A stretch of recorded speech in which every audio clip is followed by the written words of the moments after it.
Welcome back. We're here at Hager Investments in New London, and joining me now is local author Jessica Lahey. She is the author of The Gift of Failure. Thanks for joining us. Thanks so much for having me. Tell us a little bit about your background. I've been a teacher for a long time.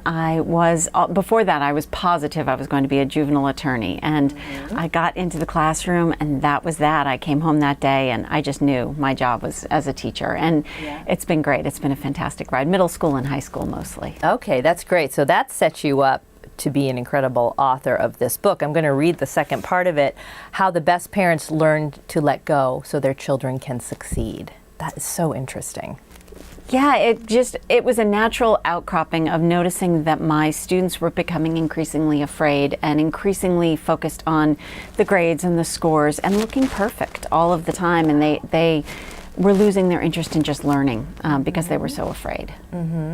Yeah, I think as a parent, you struggle between like being the helicopter and making sure that nothing happens, but that's how we grow and learn, isn't it? Right, enough that it's to the point now that some schools are starting to have rules that parents can't drop things off that are forgotten after school starts. Schools are starting to push back a little and say, look, our job is to do more than just teach your kids math and science. It's to teach your kids about how to plan ahead, how to know how to use a plan book, how to remember your homework without having to be reminded. Right. So give us the space to help your children learn those things. Right. So talk a little bit about some of the topics that you address in the book. You know, I really felt like the need to divide and conquer. It's too complicated. It's too overwhelming to sort of take everything and say, okay, I'm going to step back and give my kid more autonomy with everything. So there's a section on how to step back around homework. There's a section on how to step back around sports, a section on how to step back and give your kids more duties at home. It's too bad that we've sort of taken purpose away from our kids. We've taken this, our mantra tends to be, oh, it's childhood, their job should just be to be a child.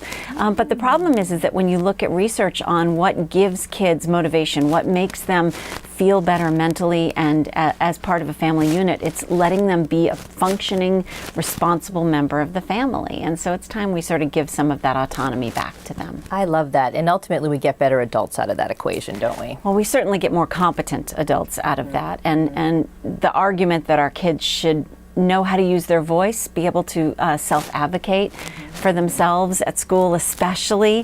That's so important when they get up and have to leave the home and go to college or get a job. That's right. Wow, that's super. We can catch some of your work in the New York Times and the Atlantic magazine too. Talk a little bit about that. I've been so fortunate. I have a column at the New York Times called The Parent-Teacher Conference, and that column is great for me, fun for me, because I get to talk about everything at the confluence of education and parenting. I get to talk about parent-teacher conferences, but I get to talk about, what school counselors want you to know about their jobs, or what kids want teachers to know about their everyday experience at school.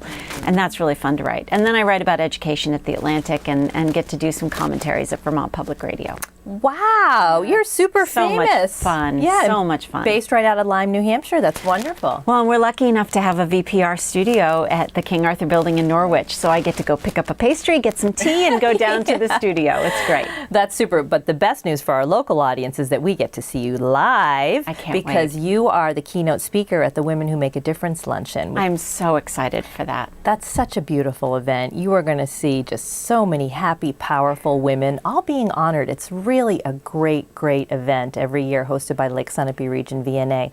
This year it's May 18th. So you're going to give a nice talk a little bit on the book and other topics? A little bit on the book, but really related to sort of how we raise kids that can make a difference in the world, like some of the women that are being honored that day. Absolutely. You don't get to be a woman who makes a difference if you've had that coddled childhood. No, absolutely not.